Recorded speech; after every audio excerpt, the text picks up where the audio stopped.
American football, or gridiron as it's known, is a distinct type of football developed in the United States in the 19th century from soccer and rugby.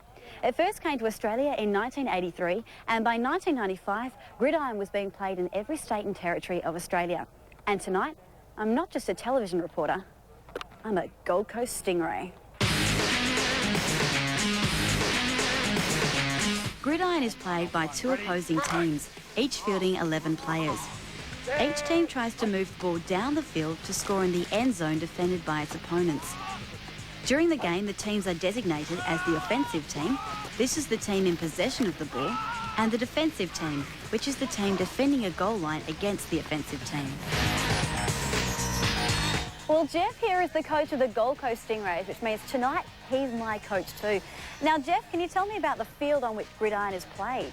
Okay, the field is 100 yards long, and at each end there is another end zone which is 10 yards long.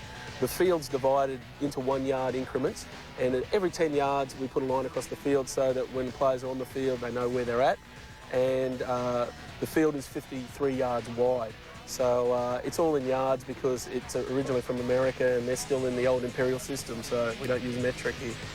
Well, now I know all about the field. How do you score points? Basically, for the offence, who's normally on our team, when we've got the football, our offence goes out onto the field. They can score a touchdown, which is 6 points, and they can do that either by throwing the football to someone who runs it into the end zone, or they can hand the ball to one of our, normally a running back, and he can run it into the end zone. If we score a touchdown, we can kick a conversion. It's a PAT, point after attempt. And that's worth 1 point, or we've given the option if we don't want to do that, we can actually run or throw the ball in, and that's worth 2 points. If we don't get to score a touchdown, but we're close enough that we think we can kick the ball in, we're going to attempt a field goal, and that's worth 3 points. And then the defence has a special way of scoring. If we've got the other team pressed up hard against their end zone and we actually catch one of their players in the end zone with the ball, that's a safety, and that's worth 2 points to our team. But before we get to that, Christy, we need to warm up.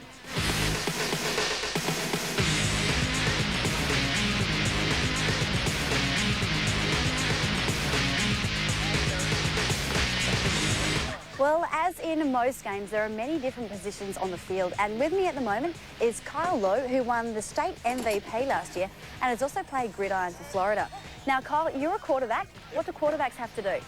Basically, the position of the quarterback is to get the plays from the coach, who relays them in with another player or by signals, and I tell the other teammates to play. And from the snap, I hand the ball off to the running back, or I pass to one of the receivers. Well, what are some of the other positions on the field? Some of the positions on offense, there are wide receivers, running backs, tailbacks, offensive linemen, and on the defense, there are safeties, corners, linebackers, which all have their roles. I'll tell you what, I can't wait to find out what position I'm playing in the game tonight.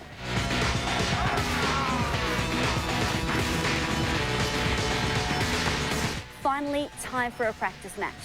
Jeff says my position is very important, and he says I have the perfect skills for it. It's called left, right, out, but I hear from the bench you can get a great view of all the action. Now, Alexander, back to your question about why the players wear so much padding. Well, take a look at this.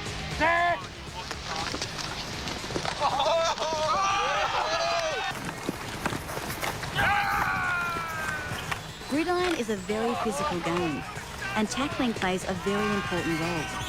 To protect themselves during these tackles, the players wear some very elaborate equipment, including lightweight plasticized padding covering the thighs, hips, shoulders, knees, and often the forearms and hands. Players also wear plastic helmets with guards that cover most of the face.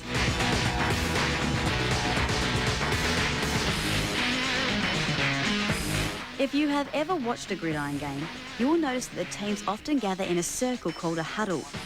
This happens to allow the offensive team to discuss the play it will use to advance the ball. The coach will either signal a play choice from the sidelines, or the team's quarterback will choose one of the team's rehearsed plays. The defensive team also forms a huddle to discuss tactics. Following this, the game will continue.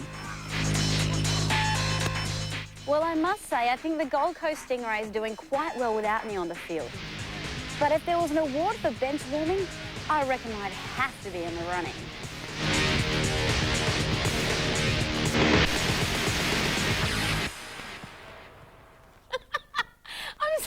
all I can do is laugh. The outfit, the throw, the whole lot.